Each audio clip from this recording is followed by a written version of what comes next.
بسم اللہ الرحمن الرحیم. ناظرین السلام علیکم. YouTube news channel Kharian gazette میں ہوں گل بخشال. آج کی خبر بعنوان کھاریاں پریس کلب 2 جان 1 غالب. ناظرین، کھاریاں پریس کلب کے بڑوں نے جشن عید میلاد النبی کے مبارک دن پریس کلب کے ناراض دڑے کے ممبران کا پریس کلب میں استقبال کیا. انہیں مالائیں پہنائیں. دونوں دڑوں کے بڑوں نے ایک دوسرے کو گلے لگایا. گلے شکوے دور ہو گئے اور کھاریاں پریس کلب کے ممبران پریس کلب کی عمارت میں ایک چھت کے نیچے بیٹھ گئے. شہر کی معتبر شخصیات ملک شبیر حسین، ملک امجد علی، عرفان نصیر مرالا، چودھری آفتاب اشرف گوندل، چودھری راشد محمود، چودھری شوکت علی، بار ایسوسی ایشن کھاریاں کے صدر محبوب علی ڈولہ کی بھی خواہش تھی کہ شہر کے بہترین مفاد کے لیے پریس کلب کے دونوں دڑیں آپس کے اختلافات بھول جائیں.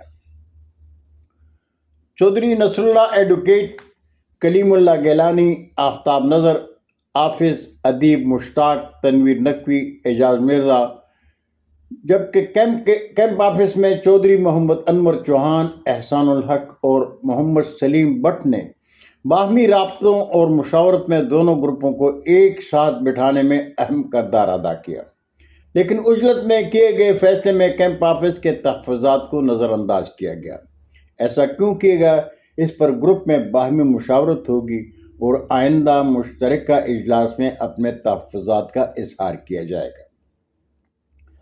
کیمپ آفس کے آخری بیٹھک میں چودھری نصر اللہ ایڈوکیٹ کے ساتھ چودھری عرفان نصیر مرالا بھی تشریف لائے تھے. حسب پروگرام گل بخشالوی کے ساتھ کیمپ آفس کے تمام ممبران ریلوے روڈ پر کھاریاں پریس کلب پہنچے. دونوں دڑوں کے مشترکہ اجلاس میں دونوں دڑوں کے بڑوں نے اپنے اپنے اظہار خیال میں کلب کے خوبصورت مستقبل کے لیے نیک تمناؤں کا اظہار کیا. کلیم اللہ گیلانی نے پریس کلب کے اعزاز میں عشائیہ کا اہتمام کیا تھا. اجلاس کے بعد تمام دوست ڈیرا ریسٹورنٹ میں چلے آئے اور خوشگپیوں میں کھانا کھا کر الوداع ہو گئے. کھاریاں پریس کلب میں احسان اللہ گروپ کی واپسی کے لیے ان تمام دوستوں کا شکریہ جنہوں نے کھاریاں پریس کلب کے 2 دڑوں میں اتحاد کے لیے مثالی کردار ادا کیا. بہت شکریہ ناظرین.